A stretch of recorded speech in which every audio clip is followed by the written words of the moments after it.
n'était pas de pied. Tu es descendu avec la gloire de Père excellent. Dans toute ta plénitude. Alors, comment ne pas honorer? Il sait dans le roi. Pas de moyens. Mais il sait baisser le soin de gloire.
Merci Adonai.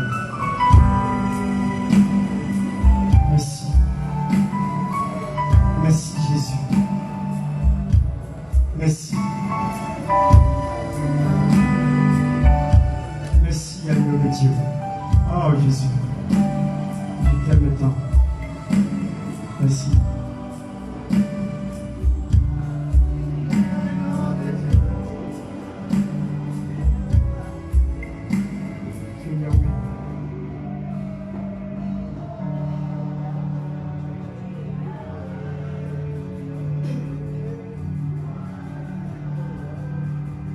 Merci Seigneur.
parce que il a été ta grâce, il a été ton soutien fort, ton soutien fidèle. C'est lui qui est ta grâce. Depuis la croix de Golgotha, oui, il t'a fait la grâce. Il t'a donné la vie. Dis-lui merci pour la vie qu'il t'a donnée.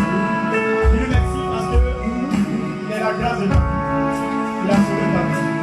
Dis-lui merci. Dis-lui merci. Dis-lui merci. Dis-lui merci s'il te plaît. Dis-lui merci. Dis-lui merci s'il te plaît.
Bien-aimés, nous étions ici le vendredi 25 mars 2022 de 21h à 6h du matin.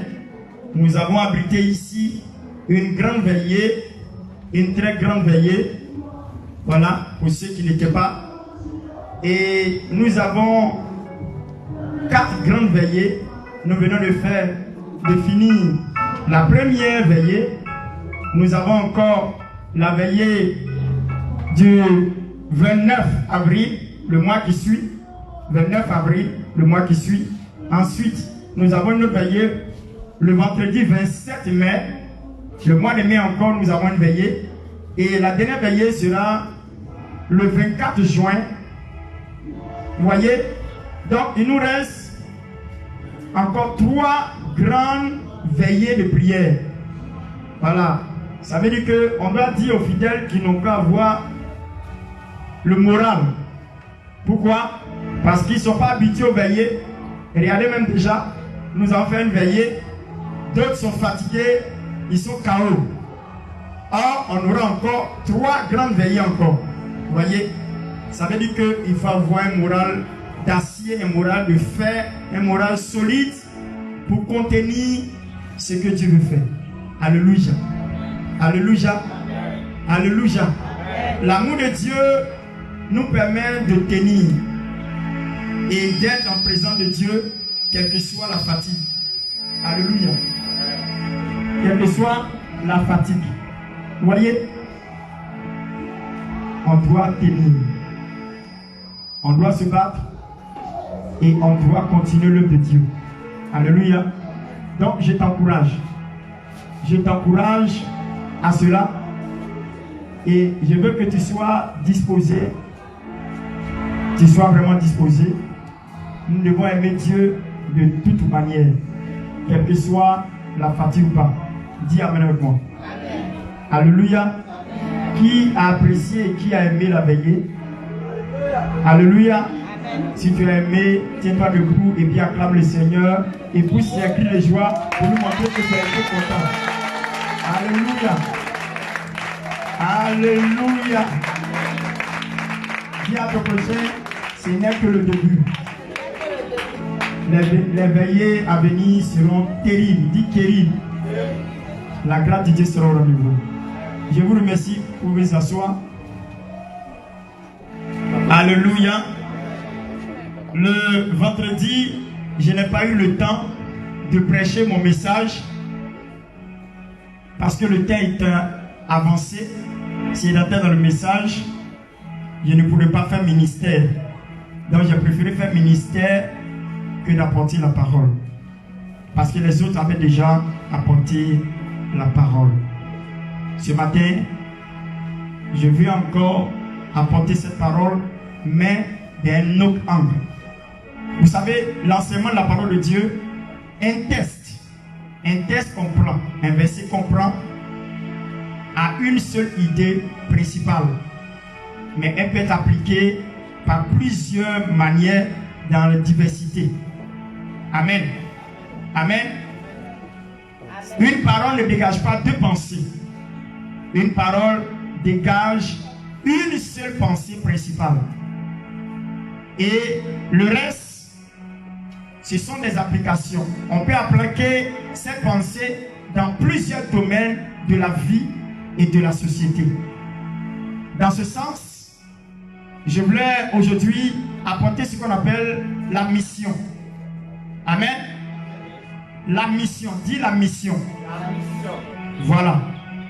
Et le message que je vais vous apporter sera un message missionnaire. Afin que chacun de nous sache que nous n'avons pas été choisis pour être des fidèles, mais nous avons été choisis pour être des disciples.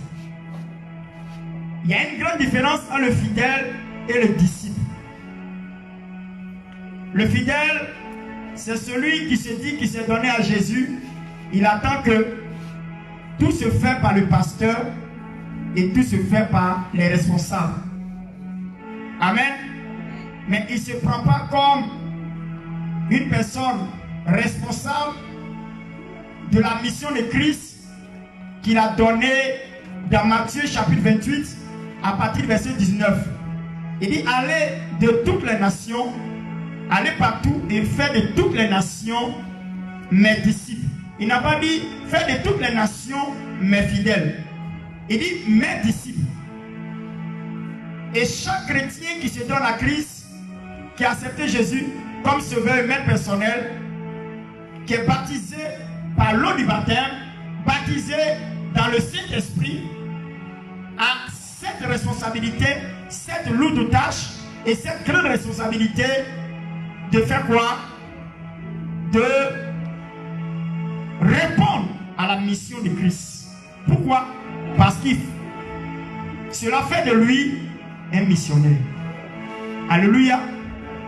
Un disciple, c'est celui qui est au soin de son maître. Un disciple, c'est celui qui est auprès de son maître pour apprendre. Il n'y a pas de disciple s'il n'y a pas de maître. C'est le maître qui fait des disciples. Et nous sommes dans l'obligation à faire de vous des disciples et non des fidèles.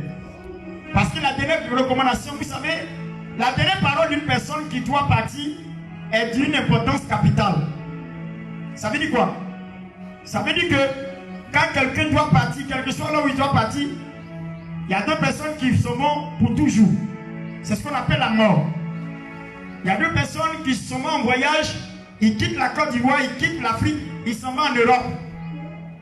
Mais en laissant derrière eux des personnes, ils ont une grande responsabilité une obligation vis-à-vis de ces personnes qu'ils ont laissées, dont il leur donne des recommandations qui sont d'une grande importance.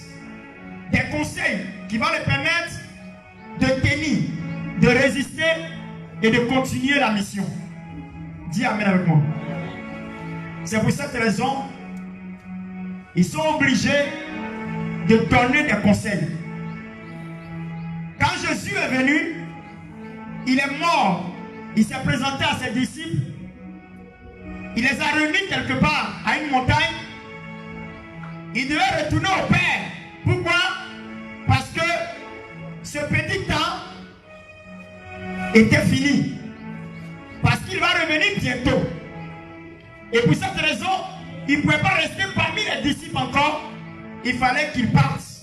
Parce qu'il dit, il est avantageux pour vous que moi, je m'en aille. Parce que si je ne pars pas, ce que le Père a promis ne viendra pas. Pour cette raison, ils sont dans l'obligation de laisser aller le maître.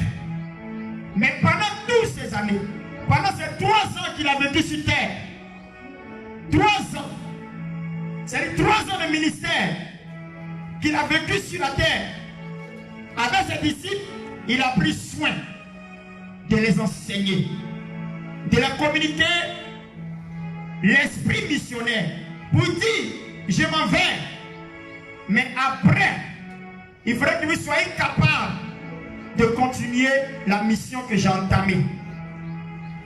Donc il donne cette recommandation missionnaire et il dit, allez partout le monde et faites de toute la création des disciples.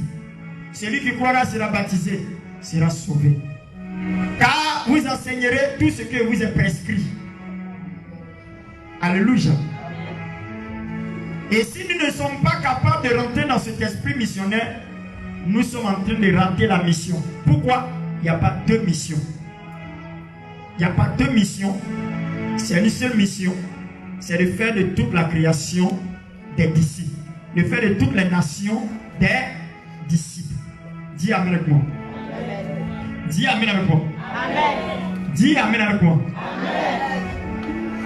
Donc ça veut dire que où tu es assis là, tu dois savoir dans ton esprit que tu n'es pas d'un esprit fidèle, mais tu es dans un esprit disciple.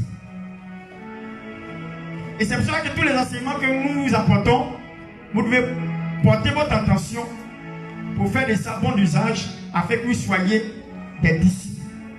Un disciple, il apprend de son maître, il grandit, il évolue, il progresse, il a de la maturité et après, lui aussi, il fait aussi des disciples. Amen. Amen. Amen. C'est pour cela que le texte m'a plu. Allons-y dans Luc chapitre 19, le verset 29 à 39. On va aller vite. Voilà. Alléluia. On se dépêche.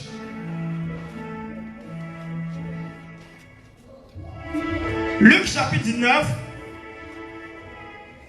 à partir du verset 29 à 39.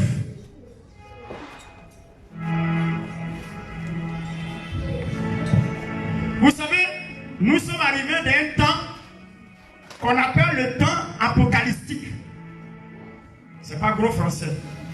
Le temps apocalyptique, c'est un temps d'apocalypse. Un temps de la fin des temps. Dis la fin des temps. Nous ne sommes plus dans le dernier temps. Le dernier temps est passé. Parce que pendant qu'on parlait du dernier temps, c'était au temps des apôtres. Joël a prophétisé, il dit,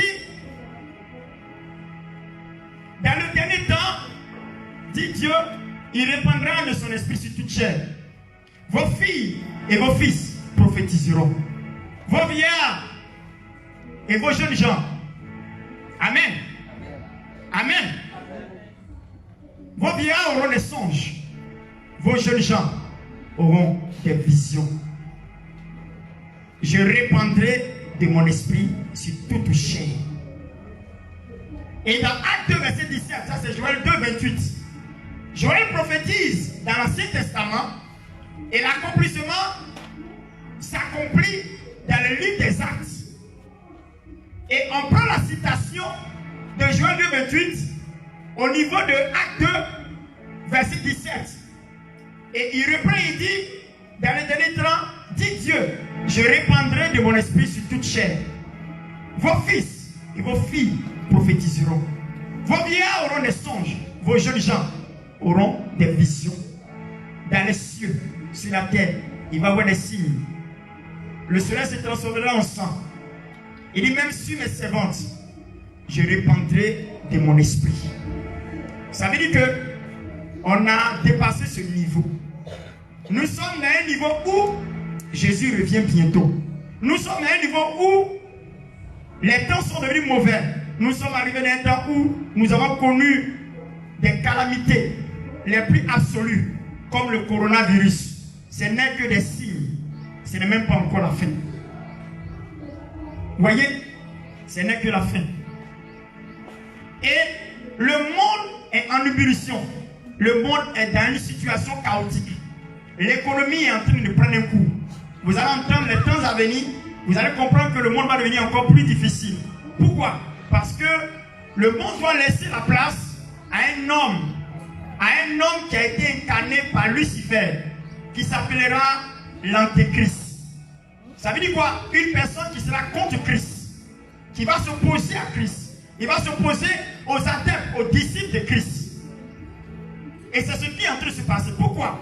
Parce que le monde sera dans un chaos où l'économie sera difficile, la nourriture, la famine, il va y avoir des guerres.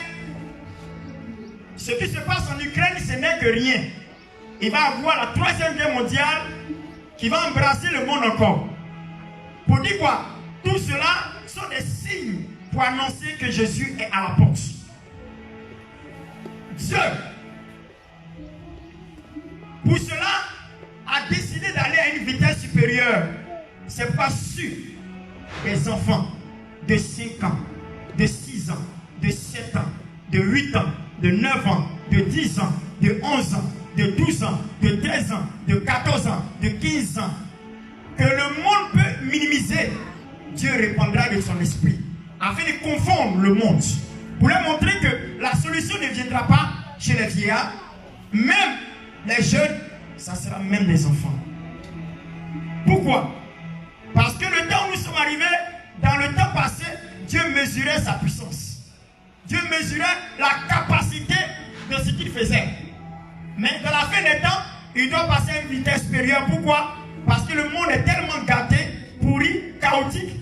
S'il laisse un peu, le diable va emporter, il va tout emporter, gagner ses enfants.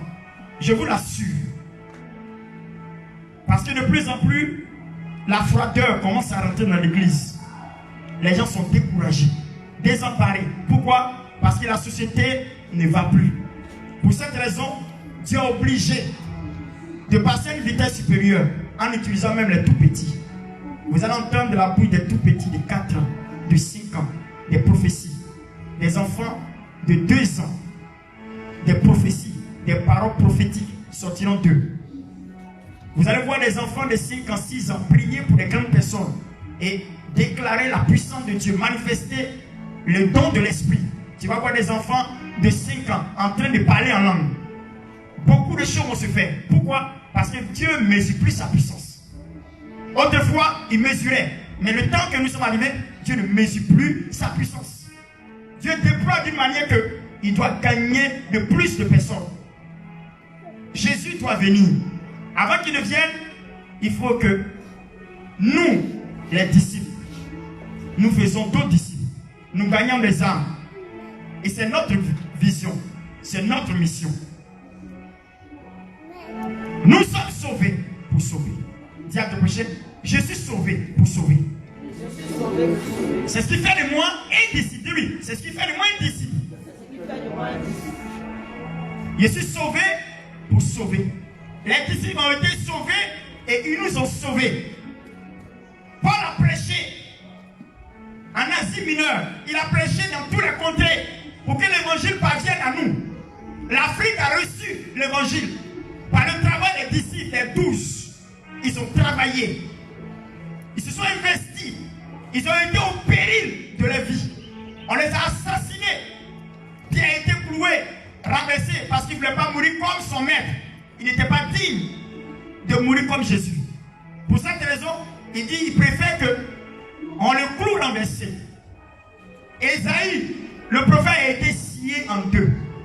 Jean-Baptiste a été décapité. Ils ont coupé sa tête. Paul, on l'a traîné. On l'a tué. Tous les Romains.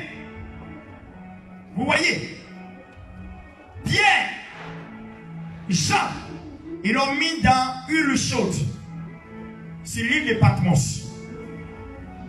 C'est à partir de cet instant-là, Dieu a fait beaucoup de révélations sur la fin des temps.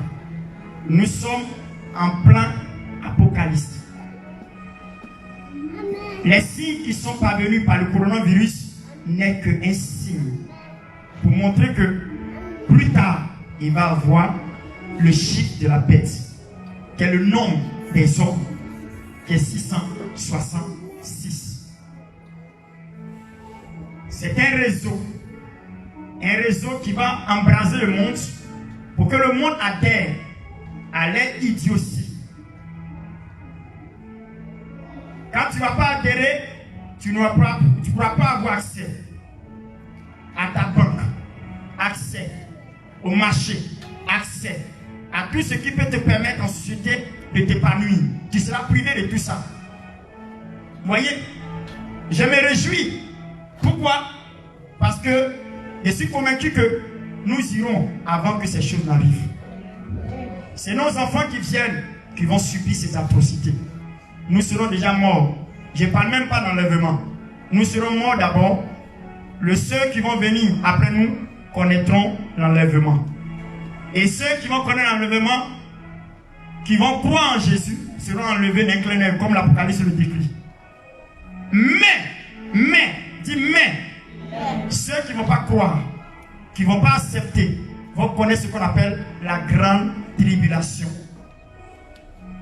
La grande tribulation. Ça veut dire quoi? La grande souffrance. C'est au péril de ta vie. Tu dois tenir, résister contre l'atrocité de groupe de l'Antéchrist pour que tu sois sauvé.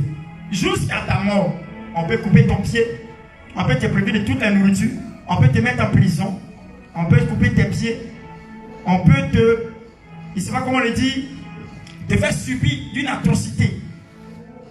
Mais jusqu'à ce que tu ne renonces pas à Jésus. Je vous assure, ce n'est pas tout le monde qui pourra tenir à la douleur de sa peau, de sa chair. C'est pour cela que quand on parle de Jésus aujourd'hui, on doit amener les gens à savoir que quelque chose vient. Regardez un peu ce petit passage de coronavirus, du Covid. Regardez comment les gens ont commencé à connaître une souffrance. Les gens ont commencé à pleurer. Ils ont commencé à se repentir. Une toute petite chose, mais ce qui vient est encore plus grave. Je vous l'assure. Ce qui va venir est encore plus terrible que le coronavirus. Pourquoi? Parce que là, ils vont aller à une vitesse supérieure. Ce sont des gens qui ont une conception pour contrôler, pour diriger, pour maîtriser le monde. Ils veulent prendre le monde à leur guise, conduire les êtres humains de la planète Terre que Dieu même a donné, a créé à leur guise. Il veut les conduire comme il veut. Non pas comme Dieu veut, mais comme elle veut. C'est pour cela qu'ils ne vont pas arrêter les idioties. Vous allez voir que les temps à venir, ça sera très difficile. Les chrétiens vont connaître une atrocité. Parce que le chrétien ne va pas accepter d'accepter les idéaux. Donc ton compte sera gelé. Tu ne pourras pas manger. Tu ne pourras rien faire. Allez au supermarché, tu ne peux plus. Il faut avoir la carte pour aller.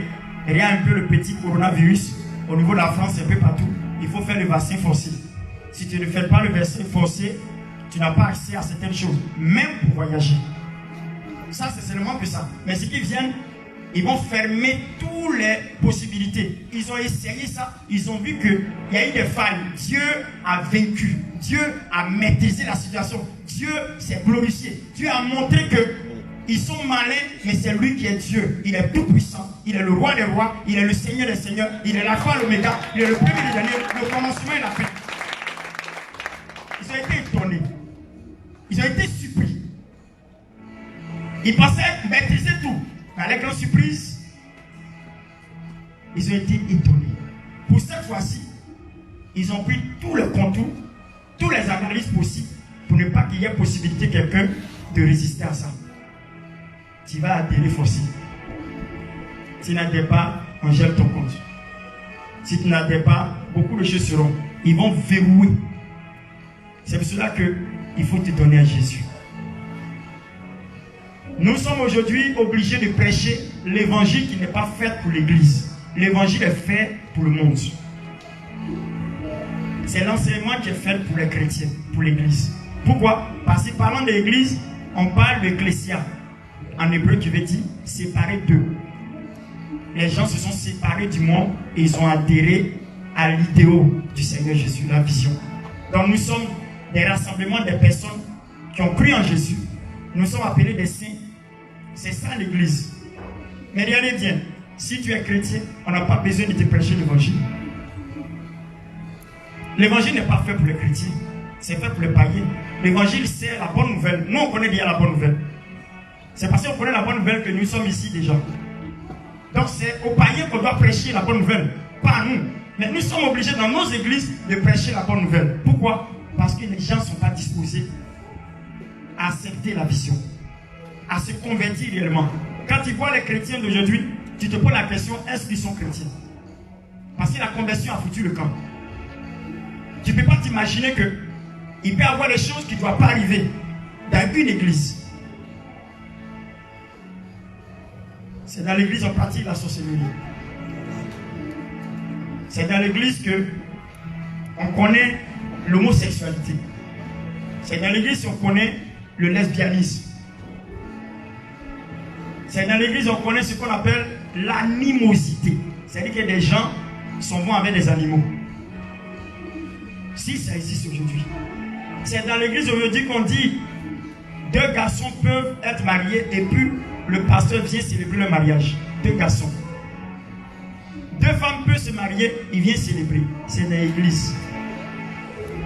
Ça veut dire que je ne sais pas si c'est le vrai Saint-Esprit que Jésus a laissé qui est dans notre vie ici en Afrique ou bien dans le monde, je ne sais pas. Peut-être original est parti, peut-être c'est un autre Saint-Esprit. Parce que le Saint-Esprit que je connais, Paul, le Saint-Esprit je connais, Paul, Pierre, quand tu vois ces deux messieurs, tu vas te dire que c'était l'original Saint-Esprit. Parce que leur vie du passé est contraire à leur vie présente. Pourquoi? Parce qu'ils ont été transformés. Pierre était tué des chrétiens. Paul était tué des chrétiens. Mais Dieu a fait de lui un sauveur. Des gens qui, Dieu l'utilisait pour sauver d'autres personnes. Sa vie avait changé. Pierre, qui était difficile, il est même parti le dernier jour où on devait prendre son maître. Par l'amour de son maître, il a enlevé l'oreille d'un soldat. Vous voyez, il y a des chrétiens comme ça qui existent. Et ils vont te dire que aide-toi, le ciel t'aidera. Ça veut dire qu'il a ceinture de sécurité à son rein. Il dit c'est bien sûr, moi je me protège. Il va prendre un proverbe barré qui dit ça savait où tu as serré. Se protéger ne veut pas dire avoir peur. Se protéger ne veut pas dire avoir peur. Dans lui se protège en cas de cas. Paul, Pierre marchait avec Jésus avec le couteau. L'épée sur lui. Dis-moi, c'était pourquoi? C'était pour sa sécurité et la sécurité du maître. L'amour qu'il avait pour Jésus peut lui pousser à se promener avec une épée. En cas de cas. Et effectivement, quand ils sont venus attraper son maître, il a dit non, jamais. Il a enlevé l'épée, il a coupé l'oreille du soldat. Il dit Pierre, tu sais, Pierre, celui qui tue par l'épée périra par l'épée. que je peux demander à mon maître, je peux demander à mon père de m'envoyer 12 légions d'anges. Vous connaissez ce qu'on appelle une légion? En gendarmerie, une légion, les légionnaires, ça fait 120 000 soldats. Il dit 12 légions. 120 000 soldats. Une légion fait 120 000 soldats. 120 000. Ça veut dire que tout le sud là, rapidement, ceux qui étaient dans le jardin là, c'est fini pour eux, hein, rapidement. Est-ce qu'il a besoin de dire à son père envoyer un genou? Il met sa main seulement, vous êtes tous aveugles. C'est fini. Est-ce qu'il y a un problème là? Quand quelqu'un est aveugle, il peut faire quoi? Dis-moi. Quelqu'un qui a étudié, qui est aveugle, il peut faire quoi? Rien.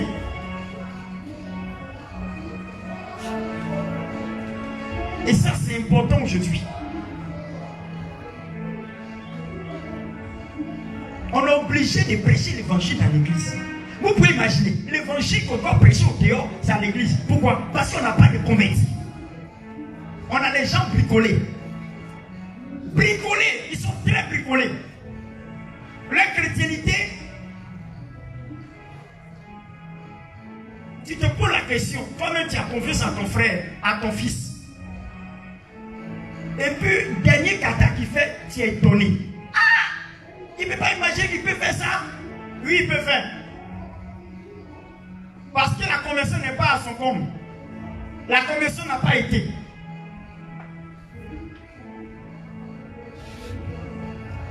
Alléluia. Il faudrait qu'on soit des chrétiens. Amen. Il faudrait qu'on soit des chrétiens. Des vrais.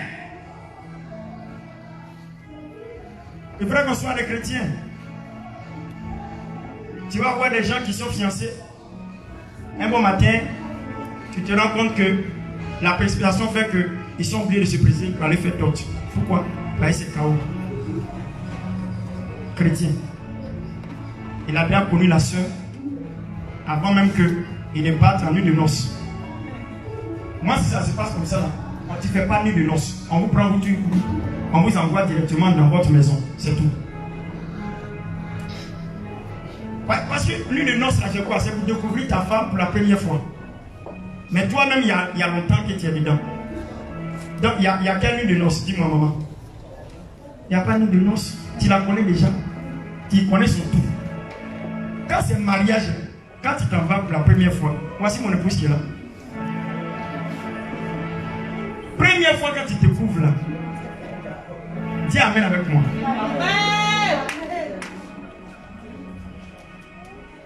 Vous de même, vous avez du mal parce que vous ne connaissez pas. Ah, il y a des gens même là, ils maîtrisent. Ils maîtrisent bien. Joli, joli. Donc, ils connaissent les roues cascades désordonnées. Nous, on était apprentis quand on partait. Apprentis. Bien. Non. Mais toi aussi. Toi aussi.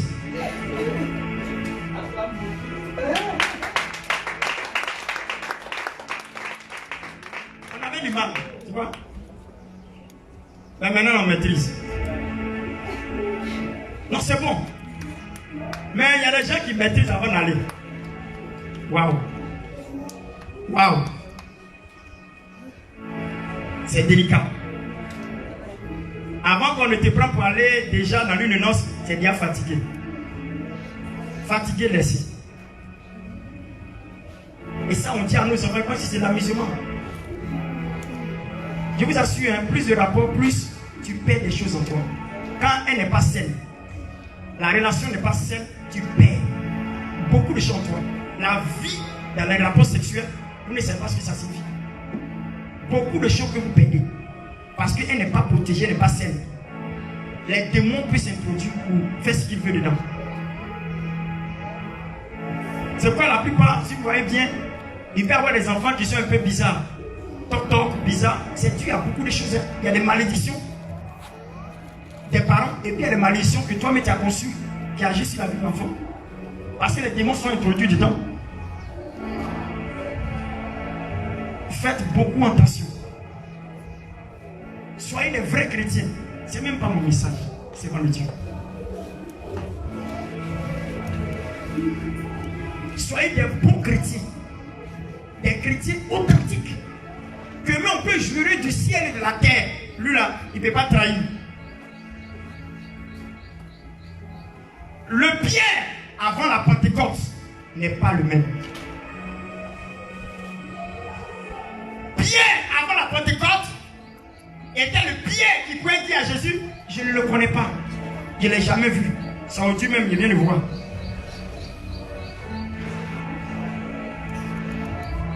Le Paul avant Damas, avant qu'il passe sur la route de Damas, n'était plus le même sur la route de Damas. Quand Dieu prend quelqu'un qu'il a saisi, il change sa vie. Mais beaucoup de personnes dans nos églises, ils n'ont pas une vie changée. Ils utilisent le Seigneur pour avoir ce qu'ils veulent. C'est-à-dire qu'ils se servent de Dieu. Quand quelqu'un se sert de Dieu, tu sais qu'il n'a pas compris ce que Dieu a fait à la croix de Golgotha.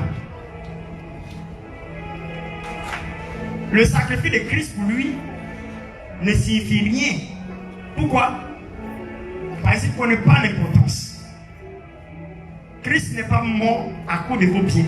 Il est mort parce qu'il voulait que vous soyez sauvés. Mais les gens ne s'occupent pas de ça. Nos enfants vivent comme ils veulent. Ils s'en foutent à faire de ça. Ils ne sont pas dans la légalité, ça ne leur dit rien. On ne sait pas quand on peut mourir. Frères et sœurs, on ne sait pas quand on peut mourir. Tu peux marcher dessus puis tomber puis tu es mort. Il y a des gens qu'on a causé avec eux. Ils sont rentrés à la maison, ils sont couchés, ils sont morts. Ce sont des choses qui arrivent couramment dans notre société. Ça veut dire qu'il faut bien tenir ta vie. La manière qu'elle dit qu'il faut tenir ta vie, ça veut dire qu'il faut tenir ta vie de telle sorte que tu te dises que c'est la dernière fois que tu vas vivre. À partir de là, tu sauras bien comment bien te comporter. Mais quand ce n'est pas le cas, frères et sœurs, quand ce n'est pas le cas, frères et sœurs, tu peux manquer. Il y a des gens qui ont été à l'église, ils ont manqué le ciel. J'ai été vraiment tellement touché d'une manière extraordinaire que Nollywood a mis un film où la jeune sœur, elle devait être enlevée. Elle a eu un songe. Dans le songe, elle devait faire son mariage, mais elle n'a pas attendu son mari. Parce que son mari a trop duré. L'image de ce mari-là, c'est Jésus. Il a tellement duré que elle s'est découragée, elle s'est retournée. Elle était dans l'église, elle attendait son mari. Son mari ne vient pas. Son mari ne vient pas. Même celui qui est bestman, il dit il va venir, je le connais. Il va venir. Le bestman dit il va venir. Sois tranquille, attends. Le pasteur n'est pas parti. Le pasteur, le prêtre était assis. Il attendait. Tout le monde est parti. Hein? On quittait l'église. Et pour elle, c'est une humiliation. Comment on peut attendre quelqu'un jusqu'à toute l'église est vidée. Ses parents sont partis, tout le monde est parti. Et elle a attendu. Elle a attendu. Avec le bestman. Avec le pasteur. Il restait petit seulement. Si ce qui manquait, c'était peut-être 5 minutes. Pour les 5 minutes, elle n'a pas attendu. Elle est sortie. Quand elle est sortie, le pasteur est sorti aussi maintenant. C'est-à-dire le pasteur se dit, la femme est là. Si la femme est là, c'est que moi, je suis là. Parce que c'est elle qui doit avoir plus mal. Donc quand elle est sortie, le pasteur aussi, il est sorti. Quand ils sont sortis, ça n'a pas duré. Le mari est venu. Le mari, il est venu. Il cherche sa femme. On dit elle est partie. Il dit, oh! C'est comme ça que tu vas manquer le ciel. Parce que tu n'es pas persévérant dans la foi chrétienne. On n'est pas chrétien pour un temps. On est chrétien pour toute la vie. Peut-être tu ne sais pas. On est chrétien pour toute la vie. Ils n'ont pas dit que quand tu es chrétien, tu ne peux pas traverser des moments. C'est dans les épreuves nous nous forgeons. Nous devenons solides et puis matures. Ça veut dire qu'on devient aguerri. Il y a des choses qui ne peuvent plus nous effrayer. Mais il y a des gens qui vont abandonner. Afin de dire c'est trop compliqué. Depuis que je suis chrétien, ma vie est trop compliquée. C'est compliqué. Et la jeune fille s'est réveillée. Elle s'est réveillée, elle était consciente du songe. Elle a manqué, elle avait tout le résultat. En réalité, elle a commencé à accepter les persécutions. Son papa et sa maman la battaient. Son papa et sa maman la battaient. Persécution, on verse l'eau sur elle. Elle s'en va à l'église. On va ménager l'église à côté d'elle. Et puis on la prend, on l'envoie là-bas. Mais elle tient, elle prêche aux prostituées. Elle prêche à tous ceux qu'elle croise. Même à minuit, elle prêche. On lui empêchait de prêcher, mais elle se cache pour prêcher. Pourquoi? Parce qu'elle a compris le songe. C'est ce que Messie dit. Mais pendant qu'elle avançait, ça devient encore plus atroce. Les persécutions. Le diable est tellement puissant dans sa manière. Dieu est tout puissant quoi. Sinon le diable est puissant. Il va botter un coup. Le pasteur en question de la fille. Ils vont introduire une prostituée. Que eux ils ont gagné. Il y a des chrétiens qui sont ici, qui ne sont pas des chrétiens. Ce sont des personnes qui ont été choisies par Satan. Ça veut dire quoi? Ils sont reconnaissants. Ils ont vu que l'évangile est vrai. Ils sont venus avec nous. Ils sont entrés dans l'église. Mais ils ne sont pas fondés. On peut les utiliser pour faire ce qu'on veut. Effectivement, la jeune sœur a été utilisée. On lui a donné de l'argent. Et elle s'est retrouvée seule avec le pasteur. Et dans ça, à une veillée de prière qu'ils devaient organiser, ils ont tout voté. Et la jeune sœur devait venir à cette veillée de prière. Ils ont fait traîner les choses. Et le coup, avec des malfaiteurs, ils sont venus se coucher, se déshabiller. Ils lui ont dit n'a qu'à se déshabiller avec âme à la main. Donc il s'est déshabillé. La fille aussi elle s'est mise en décolleté pour dire que il vient de commettre des rapports. La jeune sœur quitte là-bas, elle vient pour la veiller. Elle voit que les gens sont en train de s'habiller en chocoto. On ne peut pas être à la veille en chocoto. La fille aussi à côté, et puis elle dit, il m'a violé.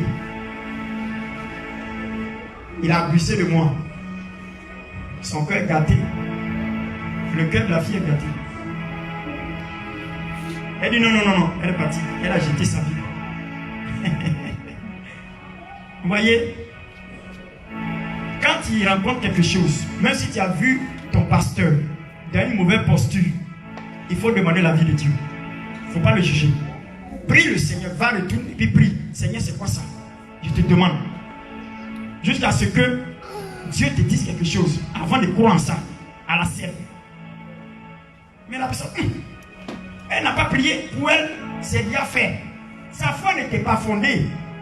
Si la foi de quelqu'un est fondée, il n'y a rien dans ce monde qui peut t'amener à te détourner de Dieu. Il n'y a rien. Rien, dis rien. Rien ne peut m'empêcher de me détourner de l'amour de Jésus. Rien. Rien. Mais à elle, la scène l'a choquée.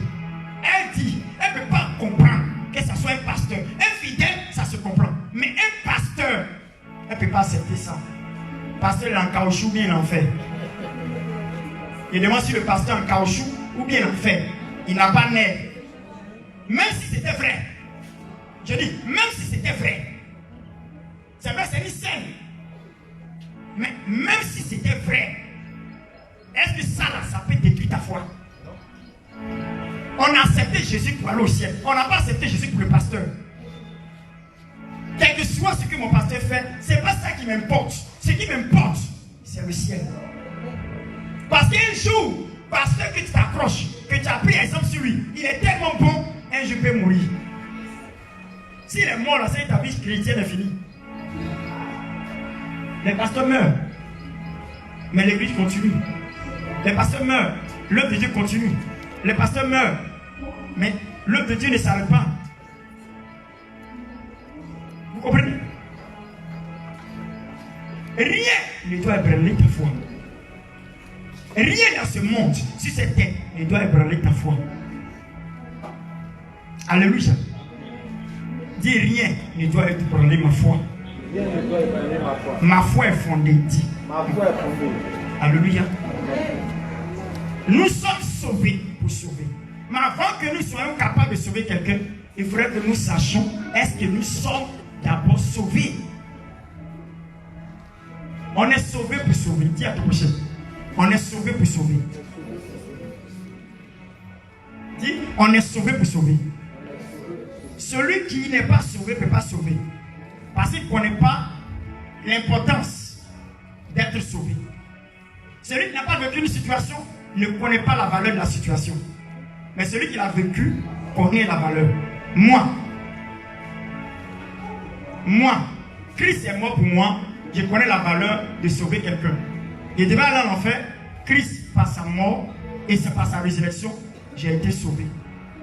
Donc je sais que les autres frères qui ne connaissent pas Christ sont dans une situation compromettante.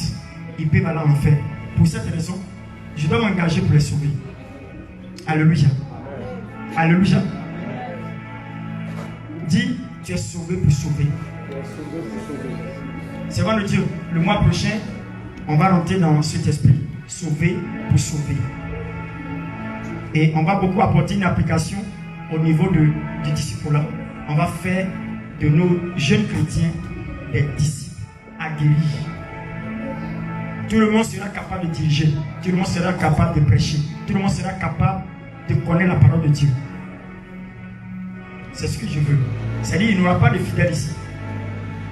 Quelqu'un va quitter ailleurs, quelqu'un va venir, quand il va entendre le propos du fidèle, il va dire, tu parles d'un pasteur. Parce que tout le monde est comme ça. Vous comprenez? Quand c'est comme ça, on est une église solide, puissante, capable de relever tous les défis de ce siècle. Parce que tu n'as pas le temps de penser au sexe. Tu n'as pas le temps de penser au bois de nuit. Tu n'as pas le temps de penser à autre chose. Pourquoi? Parce que tu connais ton objectif. Tu sais pourquoi tu es chrétien et tu sais quelle est ta mission. Mais quand tu es fidèle, tu mets tout au compte de l'église, des pasteurs. Donc qu'est-ce que tu fais? Ça ne te dit pas grand chose. Donc Satan a facilité de ta voix et de faire de toi ce qu'il veut. Alléluia. Alléluia. Amen. Alléluia. Amen. Ma fille, folie, rapidement. Je n'ai pas épuisé le test. Je vais prendre deux choses majeures. J'ai dit à prêcher, c'est fini. Hein? Mais il faudrait que j'appuie par un test. Luc chapitre 19, le verset 29. Luc chapitre 19, le verset 29 à 39. Écoutez bien, parole du Seigneur. Lorsqu'il approcha de Bethphagée. Excusez-moi s'il vous plaît, est-ce qu'on peut se tenir debout pour la lecture s'il vous plaît? Prends ta Bible dans ta main. Voilà. Il y a un grand respect de la parole de Dieu. Désormais, on va faire ainsi. On fait des lunettes et puis on s'assoit. Amen. Amen. Il sait que tout le monde est fatigué. La plupart des gens sont fatigués. C'est pas faux. La veille nous a vraiment secoué. Moi, je devais être plus fatigué que vous. Je n'ai pas dormi une journée. Tout le vendredi matin jusqu'au soir. Je n'ai pas dormi. Jusqu'à je suis parti à la maison vers les 10h. 9h, 10h. C'est là que je suis à la maison. J'avais dit en principe, il devait être très fatigué même. Mais je suis devant vous en train de prêcher la parole de Dieu. Pourquoi? Parce que c'est d'une importance capitale pour moi. Alléluia. Voilà. Sans parler de la servante de Dieu, elle est très fatiguée. Elle est quittée vendredi d'assoper la route pour arriver ici à Abidjan. Et puis elle est venue prêcher à la veillée. C'est pas évident. Mais la voici, elle est là. On peut acclamer le Seigneur pour elle. Alors c'est parti. Rapidement. Luc 19, verset 29. Lorsqu'il approcha de Bethphagée et de Béthanie, vers la montagne appelée montagne des Oliviers, Jésus envoya deux de ses disciples, en disant, allez au village qui est en face. Quand vous y serez entrés, vous trouverez un anneau attaché, sur lequel aucun homme ne s'est jamais assis. détachez-le et emmenez-le. Si quelqu'un vous demande pourquoi vous le détachez, vous lui répondrez, le Seigneur en a besoin. Ceux qui étaient envoyés allaient et trouvaient les choses comme Jésus leur avait dit. Comme ils détachaient l'ânon, ses maîtres leur dit, pourquoi détachez-vous l'ânon? Il répondit, verset 34, le Seigneur en a besoin. Et il emmenait à Jésus l'ânon, sur lequel ils jetaient leurs vêtements et fit monter Jésus. Au verset 36, quand il fut en marche, les gens étendirent leurs vêtements sur le chemin. Et lorsque déjà il approchait de Jérusalem, vers la descente de la montagne des Oliviers, toute la multitude des disciples, saisis de joie, se mit à louer Dieu à haute voix pour tous les miracles qu'ils avaient vus. Verset 38, il disait, béni soit le roi qui vient au nom du Seigneur, paix dans le ciel et gloire dans les lieux très hauts.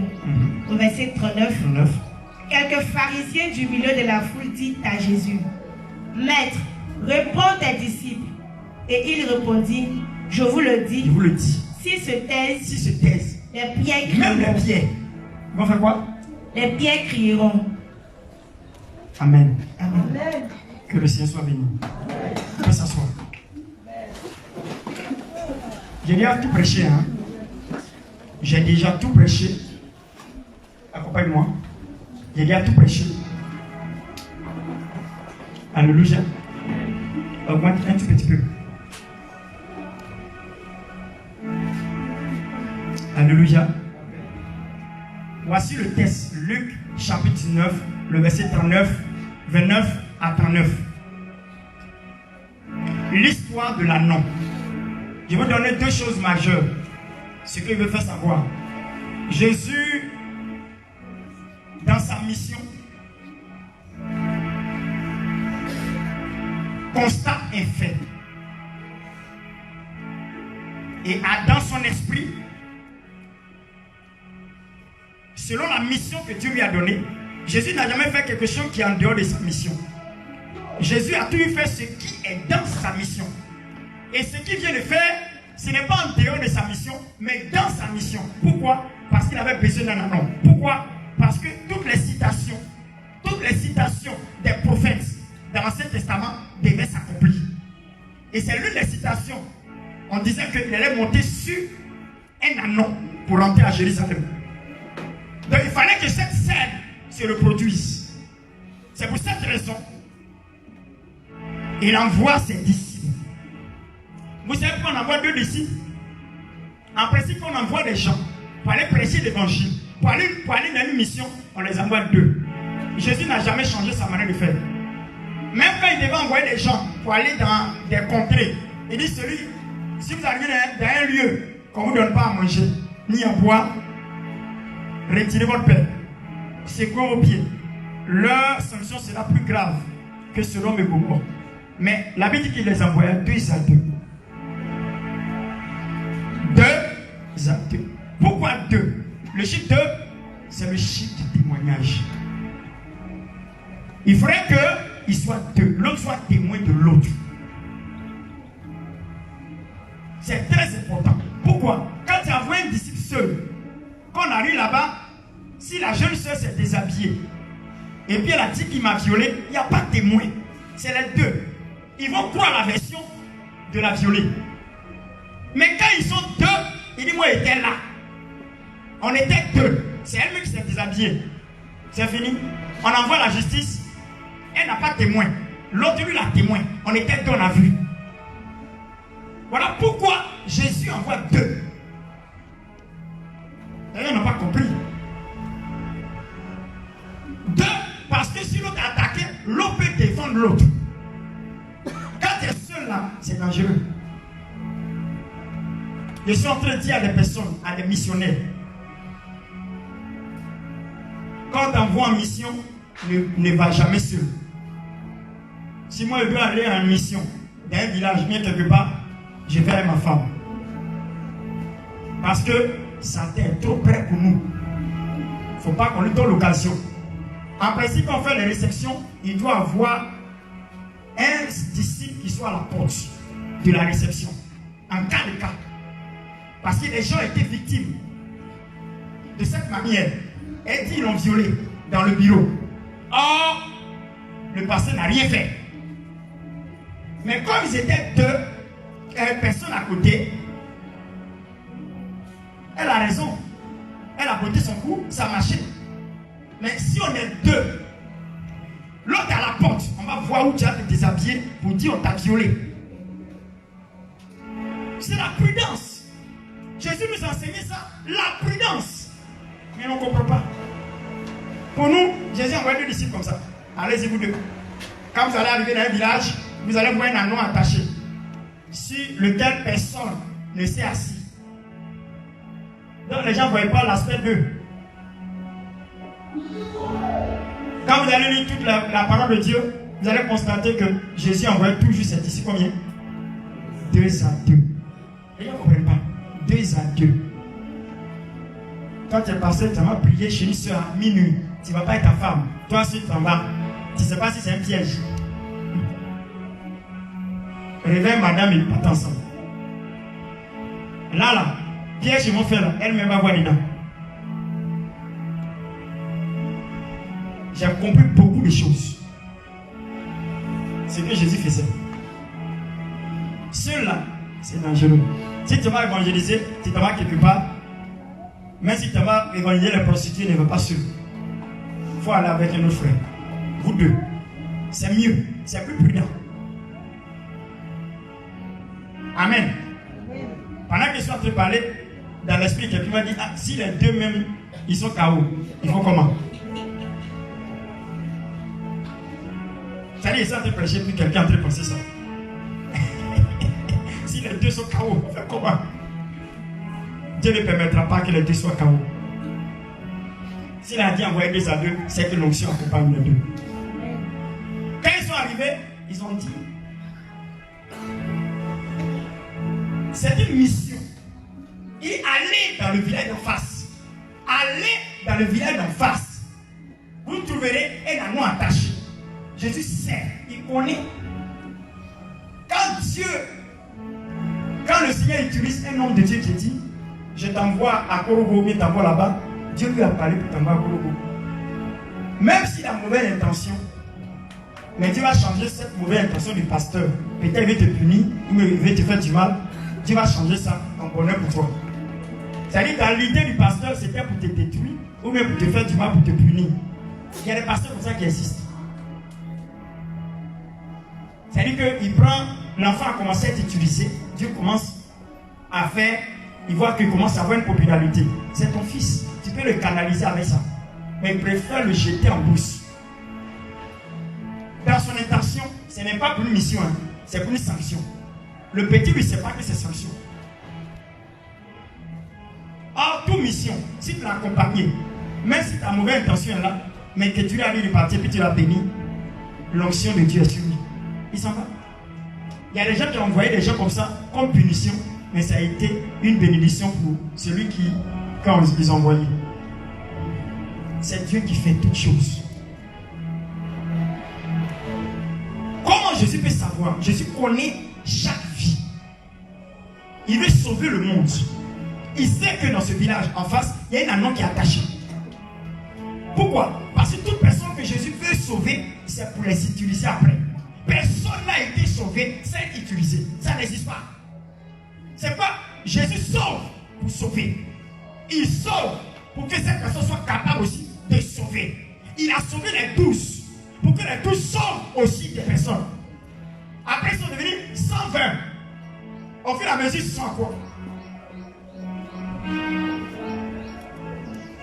Il sauve pour sauver. Dis, tu es sauvé pour sauver. Il t'a sauvé pour que toi tu sauves. Dis-lui. Il t'a sauvé pour que toi tu sauves. Donc, qu'est-ce qu'il fait? Ils sont détacher l'anneau. L'anneau qui est attaché, c'est un anneau qui a problème. Pourquoi? Parce qu'il est attaché, il est limité dans sa manière. Quelqu'un qui est attaché est comme un esclave. Quelqu'un qui est attaché, c'est comme une personne qui est condamnée par les yeux du diable. Il est attaché. Il dit, va détacher-le. La Notre mission, c'est d'aller détacher le monde qui est attaché pour que nous puissions les sauver. Le monde est attaché au monde. Le monde est attaché aux ténèbres. Nous devons aller les détacher. Dis amen avec moi. Amen. Et il dit, si quelqu'un vous demande, dites le Seigneur en a besoin. Ça veut dire que cet nom est nécessaire pour quelque chose pour le Seigneur. Ce qu'il vient de dire à ses disciples, si quelqu'un vous dit, dites-lui, le Seigneur en a besoin. Ça veut dire quoi? Le Seigneur sauve quelqu'un pour l'utiliser. Vous êtes sauvés pour être utilisés par Dieu. C'est ça la mission. Vous n'êtes pas sauvés pour rien faire. Il n'a pas fait de vous des fidèles, mais des disciples. L'agneau même qui était l'animal, elle a donné la description. Il est le plus têtu. Il est le plus bête. Je vous le dis, il est stupide. Un agneau, c'est le petit de l'âne. L'âne est têtu, son petit. Et ce qui est grave, pour vous donner les caractéristiques, c'est qu'ils n'ont jamais utilisé l'anneau.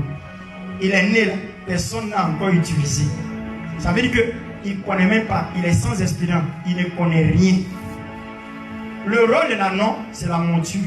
C'est de conduire quelqu'un. C'est de l'utiliser comme une monture. Or, lui, il est petit. Il n'est pas grand, il est petit. Mais il n'a jamais été utilisé pour une monture. Il est sans expérience. Il n'a rien. Il ne connaît rien. Il ne vaut rien. C'est les gens comme ça que Jésus a besoin. Parce que tu as dit que tu n'es pas parti à l'école. Tu n'as pas fait les études. Que tu ne connais rien. C'est-à-dire que quand tu regardes l'affaire de Dieu là, tu n'as même pas d'une notion. Dis, c'est ce que le Seigneur a besoin. Dis, le Seigneur a besoin. Dis oui. Dieu n'a pas besoin que tu aies des qualités. Dieu a besoin seulement que tu répondes à l'appel. C'est tout. Dieu n'a pas besoin que tu sois extraordinaire, que tu aies les dons spirituels, que même le feu soit dans tes yeux. Il n'a pas besoin de ça.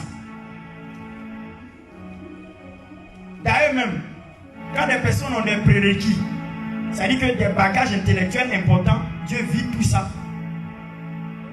Paul, il était docteur. Parce qu'il était auprès d'un docteur. Il était le plus intelligent et puis le plus étudiant de tous les disciples que Jésus a eu. Il n'y a pas quelqu'un qui peut se... C'est-à-dire que le Pentateuque, les livres de la loi, Paul maîtrisait. Il était avec Gamaliel. Son maître, il était enseigné, accrédité. Il était qualifié par les Écritures, qualifié de la loi. C'est pour cela qu'il a demandé prescription des mains des doyens du Sanhédrin, du lieu de jugement des chrétiens en son temps. Pas des chrétiens, mais des juifs. Il faisait partie du Sanhédrin. Donc il avait toute la qualification. Il demandait une lettre pour aller tuer les chrétiens. C'est sur le chemin là que Jésus l'a rencontré. On ne peut pas lui donner une telle lettre s'il n'est pas qualifié, s'il n'a pas le potentiel de ça. On lui donne la lettre parce qu'il est assis. C'est un étudiant, quelqu'un qui a été investi des Écritures de la loi. Mais quand Jésus l'a pris, il a effacé tout ça. Quand Jésus prend quelqu'un, pour ne pas qu'il soit orgueilleux, Jésus le vide. Il enlève tout ce qu'il connaissait. Comment Jésus peut prendre un pêcheur de poissons illettré pour faire son disciple? Dites-moi. Entre nous à l'église, là, si on voit quelqu'un qui est un peu intellectuel, il est bien, il peut lire, bien, c'est eux on va choisir d'abord. On ne va pas choisir quelqu'un qui ne connaît pas papier, qui ne sait même pas lire, même écrit, il ne sait rien faire. On ne va pas regarder ça. Hein. On va regarder mon fils Anissé, c'est un étudiant, il a un BTS. On va regarder le diacre Emmanuel, il est professeur à l'INISAC. à l'école de musique. Vous voyez, c'est les gens comme ça intellectuels on peut prendre. Un vaurien qui ne savait pas parler français, il met le à la place de la. Il met une à la place de un. Quand il parle, même les gens commencent à rire. C'est lui là, Jésus dit, amenez-le, j'en ai besoin. Pourquoi? Parce que Jésus prend ce qui n'est pas considérable. Il rend ça considérable.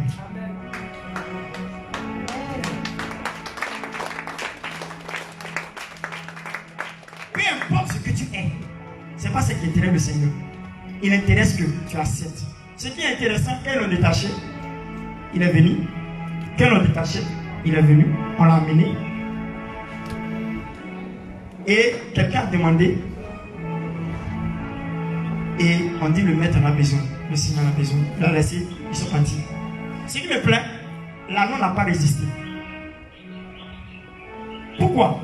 Il n'a pas résisté parce que c'est sur la recommandation du Seigneur. Vous savez, quand Dieu dit quelque chose, tout le reste qui suit là, ça se passe comme sur des roulettes. La parole de Dieu qui est relâchée occasionne les événements comme il se doit, afin que le nom de Dieu soit glorifié. Imaginez-vous, on s'en va prendre l'âne et puis on t'y fait comme ça. Ah, Jésus, toi aussi. Tu n'as pas dit qu'il va nous résister. Tu as dit le Seigneur en a besoin. On le dit, il est en train de se bloquer. Oh, l'anneau, il n'a jamais été utilisé. S'il est bloqué, là, c'est grave. Peut-être ils vont le tuer là. Il ne pourrait. Anne. L'anneau, il a dit l'âne même. Il dit, il ne bouge pas.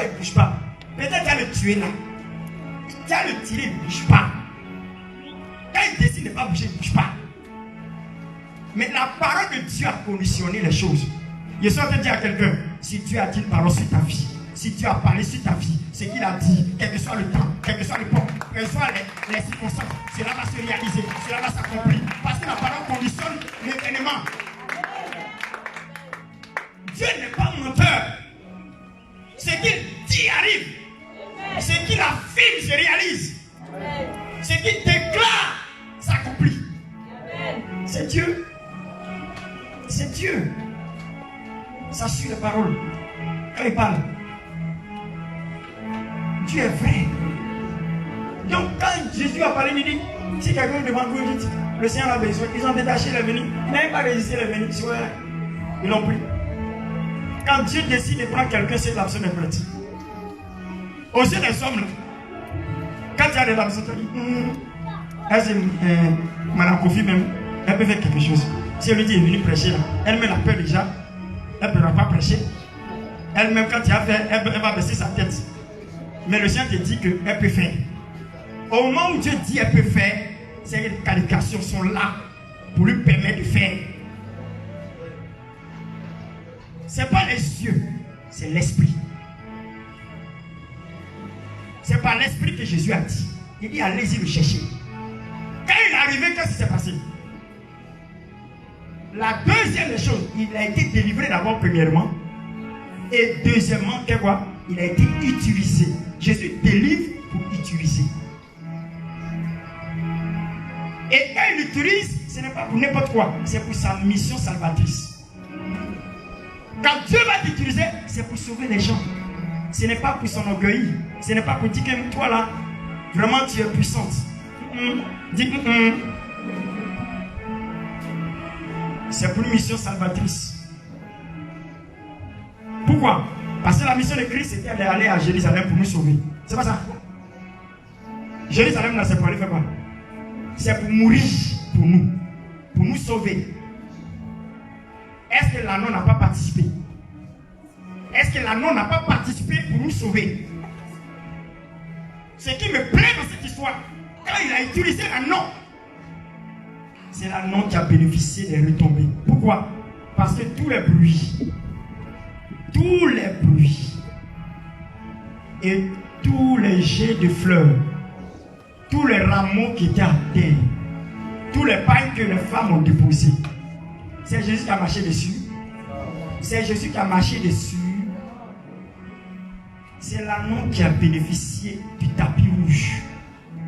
pour aller à Jérusalem, ils ont mis tapis rouge pour l'anneau.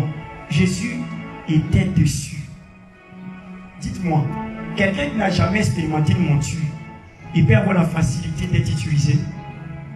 Selon vous et moi, il est facile pour l'anneau d'accepter. Je vous demande. Comme c'est le maître qui utilise, il a la capacité de dompter l'anneau. Si Dieu a décidé de te choisir pour t'utiliser, il a la capacité de te dompter pour t'utiliser. C'est Dieu ceux qui pouvait utiliser Paul.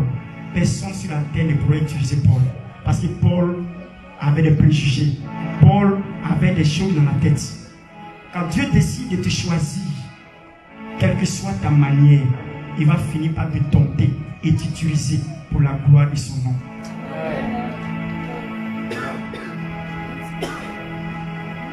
Ce qui me plaît, vous savez que pour faire une monture, il faut accepter qu'on te montre.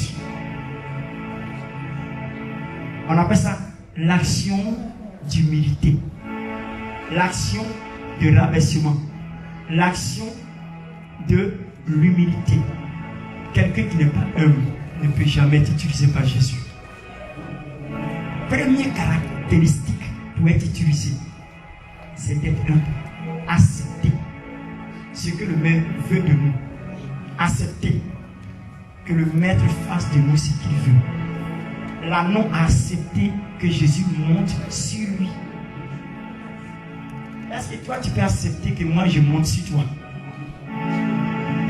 Est-ce que tu peux accepter que la servante de Dieu monte sur toi? Peux-tu accepter qu'un homme de Dieu monte sur toi? Son rôle c'est de monter sur toi et t'utiliser pour la gloire de Dieu. Monter sur toi, c'est de te dire, va faire ça, fais ça, fais ça. C'est ce que Dieu veut. L'humilité. Dis à ton prochain, l'humilité. C'est la seule chose que Jésus avait besoin pour monter sur l'anneau. Dis-moi, il y a quoi encore pour faire pour que l'anneau accepte? C'est quoi? C'est l'humilité. Le fait d'accepter de se rabaisser pour que quelqu'un monte sur soi. Il y a des gens qui ne sont pas prêts. Toi comme ça, tu as me commandé. Toi comme ça. Yeah! Tu viens d'arriver à l'église là déjà. Toi, tu viens de devenir. Moi, toi, tu es mon responsable. Toi comme ça là. Yeah! Tu as me commandé moi. Prophète Jérôme, là, on a mangé la même assiette. Il faut laisser là.